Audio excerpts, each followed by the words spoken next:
Salve galera do YouTube, Roberto Mendonça aqui com vocês para mais um vídeo aqui do nosso canal Psicanálise e Afins.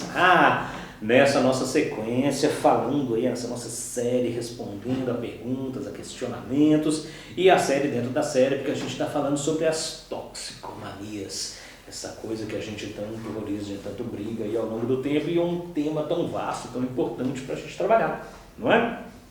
Então vamos lá, a gente vai continuar esse nosso percurso hoje e de acordo com o que a gente prometeu no último vídeo, hoje a gente vai passar a falar do discurso do capitalista, o Descartes, como o Lacan colocou algumas vezes.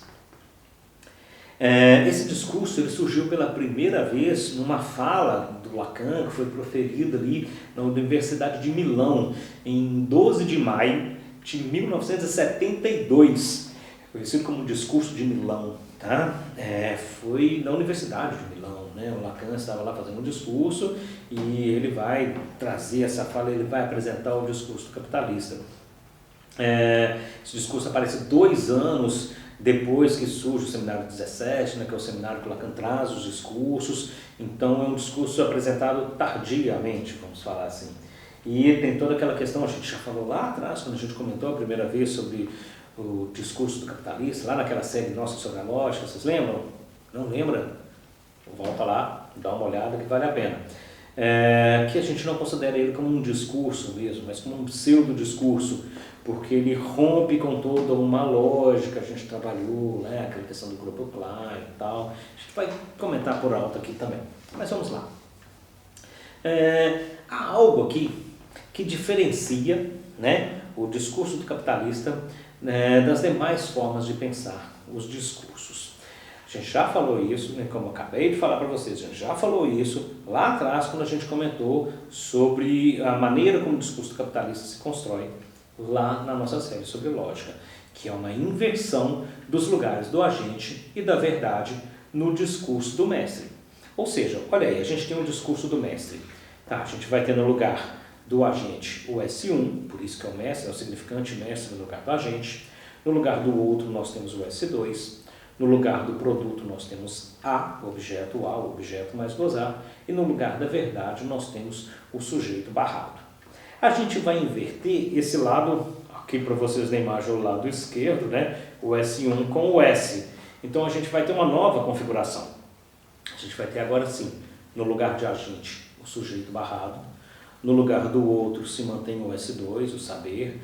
No lugar do produto a gente mantém o objeto mais gozar, o objeto A.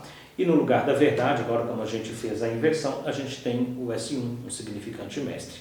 Ok? Com isso, né, a gente tem uma mudança de lógica, de uma forma circular. Vocês lembram quando a gente comentou lá atrás sobre os discursos, como eles funcionavam? Então, que ele tinha uma forma circular que vai trocando as letras, né? Essa forma que permuta as letras sem permutar a ordem das letras. Ou seja, a ordem é sempre a mesma. A, S barrado, S1, S2. E eles iam trocando, vou fazer na ordem que vocês veem aqui, eles iam trocando de lugar essas letras, iam girando em quartos de giro, e toda vez que ela girava, ela propunha, né, apresentava um novo discurso. Ok? O discurso do capitalista não funciona dessa forma. Ele vai torcer um lado. Então, olha, uma torção. Isso é o que a gente usa na topologia, por exemplo, quando a gente faz uma banda de Möbius, o que a gente fez? A gente pegou uma faixa que a princípio se eu fecho a cilíndrica, eu faço uma semitorção e eu produzo uma banda de Möbius. Da mesma maneira que, o que a gente fez? A gente pegou uma lógica do grupo Klein, que é essa lógica dessa permutação dos lugares, e a gente torceu essa lógica, a gente acabou produzindo uma lógica mais moebiana, ok? Mas o que isso tem de diferente? O que isso modifica na relação aí dessas letrinhas, né? O que isso modifica nesse discurso, inclusive para ele deixar de ser um discurso e passar a ser um pseudo-discurso? Vamos lá. Há agora uma relação mais direta entre o sujeito e o objeto.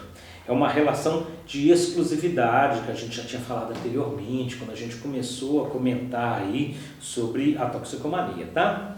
Essa nova forma, ela pode ser pensada como uma parte bem interessante desse discurso do Lacan lá de Milão, de 1972, né? Que é uma partezinha que ele vai falar sobre o discurso do capitalista. Olha que bacana, vou trazer a citação para vocês aí, para que vocês possam entender. Essa pequena inversão será suficiente para que isso ande como se estivesse sobre rodas.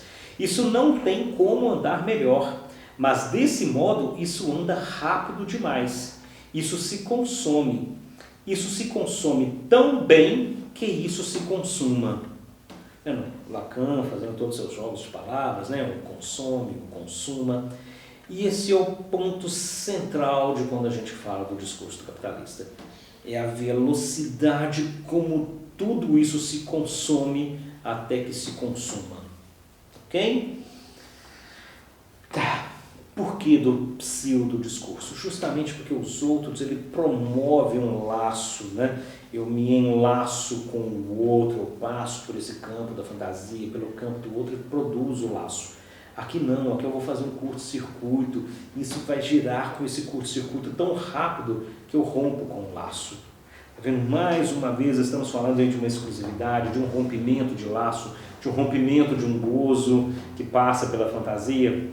Voltamos no mesmo tema de novo, tá vendo? A gente vai dando voltas em todos esses pontos que nós estamos tratando sobre a toxicomania e a gente sempre retorna basicamente para essa ideia, ok? Essa relação exclusiva do toxicômano com o objeto, né? Lembramos do exclusivo, aquele que exclui, né?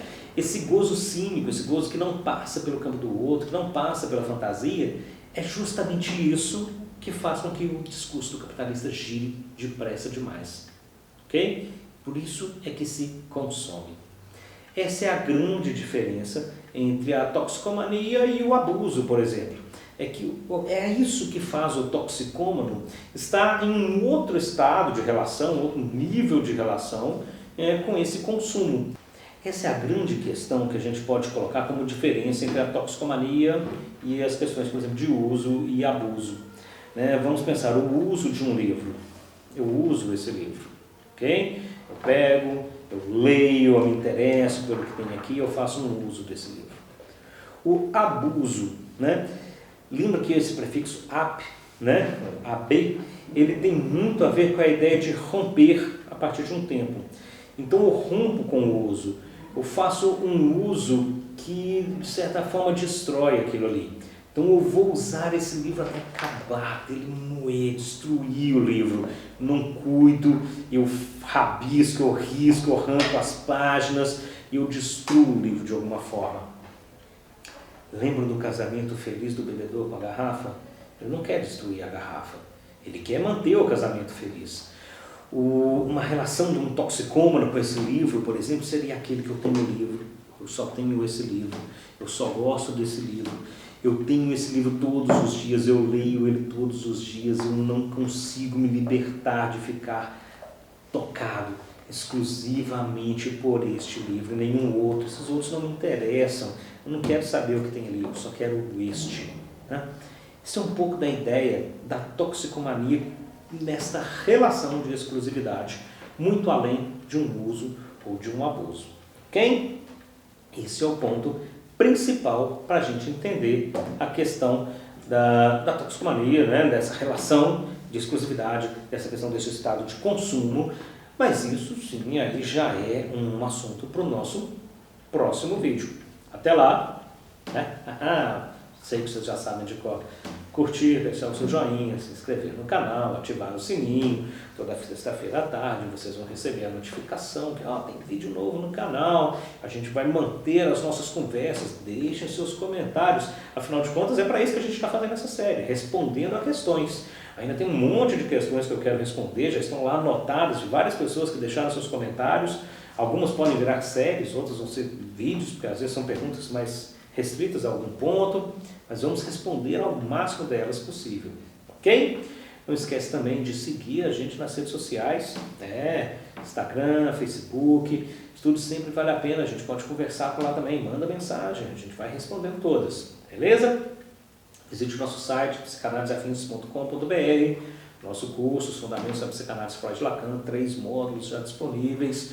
A gente vai começando já a organizar o 4º módulo, mas a gente também está fazendo uma outra modalidade de curso, um curso mais síncrono, um curso por reuniões. A gente vai ter nesse primeiro curso uma relação entre linguística e a psicanálise, então Freud, Lacan, Saussure, Benveniste, Jacobson, todo mundo junto. Uau, vai ser um curso muito bacana. Espero vocês lá e espero vocês também semana que vem aqui no canal, ok? Grande abraço, até lá!